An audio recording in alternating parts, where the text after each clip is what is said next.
Hi, this is Eleanor, and welcome to the Intuition Lab.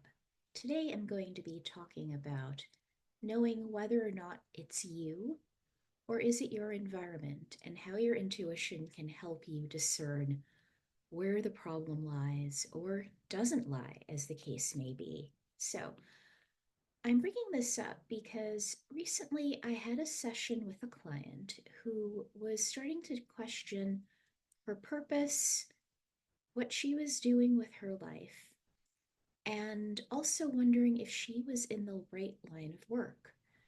I should mention that she is working at a place, which I won't even name the industry, that has been rapidly evolving over the past few years, basically trying out different identities. If you can imagine a business, as it were, having an identity, the management at the helm of it actually being called out in a local newspaper for maybe less than honorable practices, sort of trying to blacklist people from finding employment at other companies who are viewed as their competitors, etc., etc.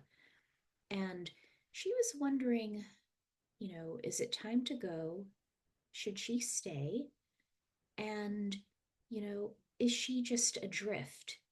And it was really interesting because this is someone who, in her day to day life and line of work, helps people immeasurably in both, acknowledged and just being around her. She has a very healing, calming, soothing energy around her.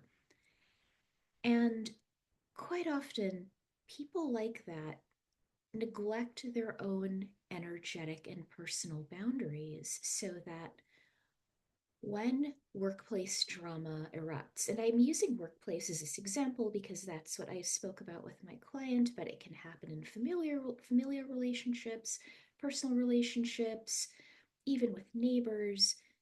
How do you know if it's you or if it's them? So part of this hinges on, are you in an environment where you feel you're being used to the best of your abilities? I mean, and that's sort of the dream, isn't it? To work in an environment or to be in a family where you can just be yourself and you're valued for who you are and what you bring to the proverbial table. And if you aren't, you think, well, I'm just no good. I need to change, when what you really need to change is your environment. But how do you know the truth of the matter? So here's where having a little bit of focus will help. And here are some questions to ask yourself. You know, is this my ideal environment? If the answer is yes, then you can ask yourself, what needs to change here for me to feel like I am functioning to the best of my abilities? How can I ensure that I get what I need in this environment? Sometimes it might involve making a lateral move, or maybe working in another office, or staying in your line of work but finding a new place to work.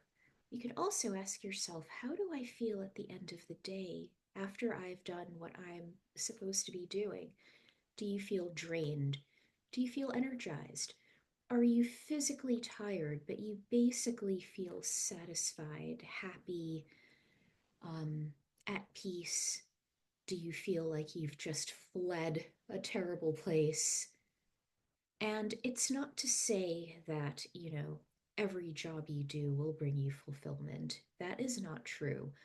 Sometimes it's important to also know, like, is this job just meant to give me a sense of stability? It could be financial stability. Maybe you are meant to work a job that doesn't, soothe you or build you up just so you can financially create a better life for yourself. Now, ideally, you'd move out of that to something that does nurture you.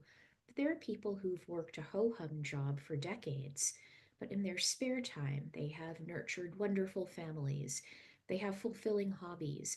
They have beautiful friendships and, community connections that maybe a different job would not have given them the time and leeway to create. That's something to ask. But getting back to the example of my client, it is the fact that, she has a meditative practice. So when she sits with herself, she has a clear vision of who she is, what she's meant to do, and what she wants to accomplish. And this, her work environment does give her the ability to do that. However, where she works is fraught, to say the least.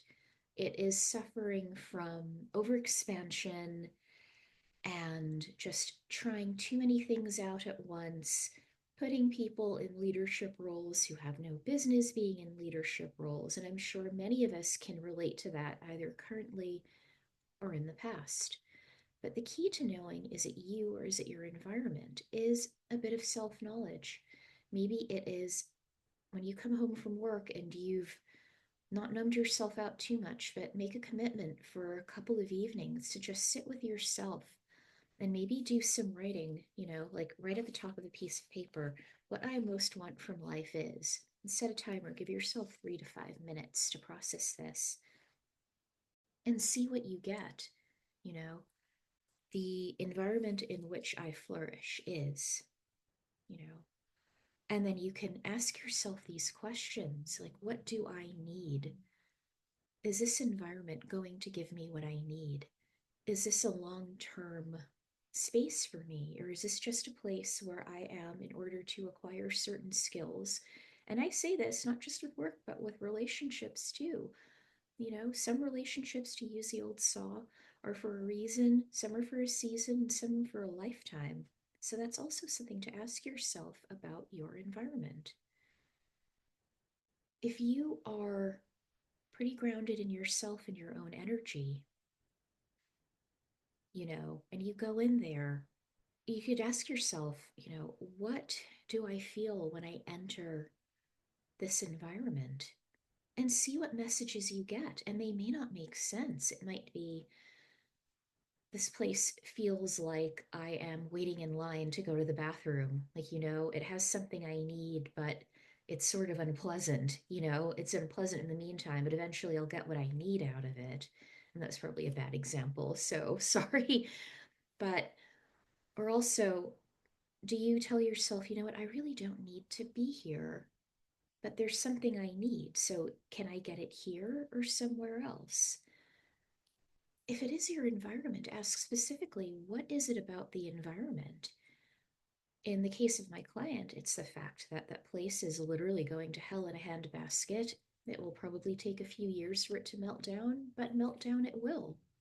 I also told her that she can be there as it falls apart and not be affected by it as long as she stays in her energy, and that being there, she could leave today and be happy, but by being there, she will get a bit more financial stability and a bit more, I'd say, schedule stability, so she can continue to show up for her family while they need her in this specific way. And as it falls apart, she will learn lessons from the very dissolution of that about how to construct a work environment that is non toxic, that responds rather than reacts, that realizes that people come there in need of healing, but you can also head off negativity, toxicity, and just energetic black holes at the pass. You do not have to allow it to grow and affect everyone around you. So if you're in a work environment that's toxic, I do advise you to, you know, have an energetic practice that helps you shed the misery and the pain that you experience while you're there, and to plan your escape. And I say this in terms of family as well. And the truth is, you may not be able to just say, take this job and shove it, or tell your spouse you want a divorce, or kick your kids out because maybe they're too young to leave, maybe there are other reasons why you all live together. But look for ways in which you can guard your peace. So, how can you guard your peace? And if the answer is, I need to leave, ask yourself when, because maybe the answer is you need to leave immediately. Maybe you need to leave in a month. Maybe you need to leave in 6 months or a year or 2 years, or heck, even 10 if it's a family situation. But tune into your intuition and see the bigger picture, the bigger life you want for yourself. And just ask, what is my ultimate end goal here? And also, what is my next best step to prepare me for where I go next?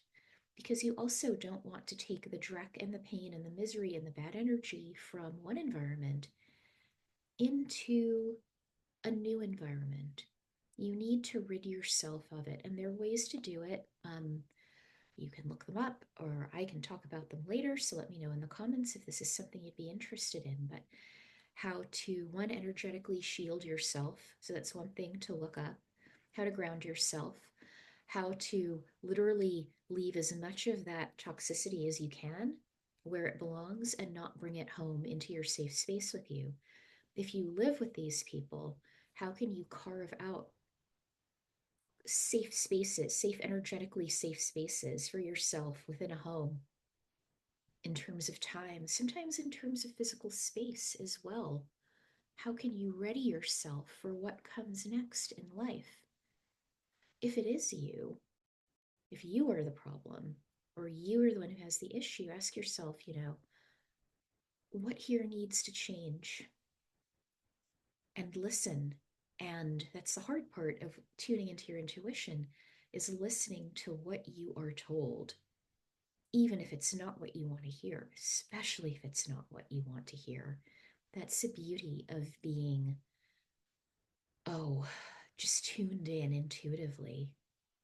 So I know this is a bit of a wandering discussion, but your intuition can help you see if it's you or the environment.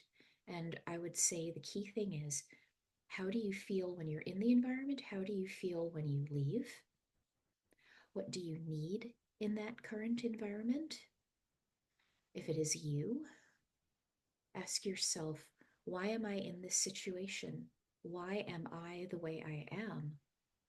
What do I need to learn here? Because sometimes we put ourselves in difficult situations because we are meant to grow, one, or two, because there is a lesson that the universe is shouting at us that we are not hearing. And that's the thing about your intuition.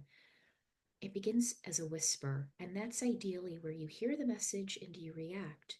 If you ignore it, it will continue to amplify and amplify and amplify until you cannot ignore it anymore. So, in a work environment, that can be things blow up, or you get fired, and you have a really nasty taste in your mouth. Whereas if you had listened to that first little pinch from your intuition, you would have gotten yourself out of there. If it is you, sometimes you need to change. And if you don't, you may get sick. You may lose an important relationship. You may just find your life becomes intolerable. It's really up to you. In the case of my client, she got confirmation that it is not her, that she contributes and is value and has value in that environment. It is not ideal, it is coming to an end. There are ways she can shield herself that we spoke about, both in terms of energetic work and also in terms of physical steps you can take. Like I encouraged her to start documenting things that feel off just to protect herself. Little practical steps like that, so that she can have confirmation that it's the environment, not her, and that she has some protection for herself, and to also start building bridges and pathways to places where she'd feel more comfortable, where her skills would be more valued, where she can grow, where she can best express herself.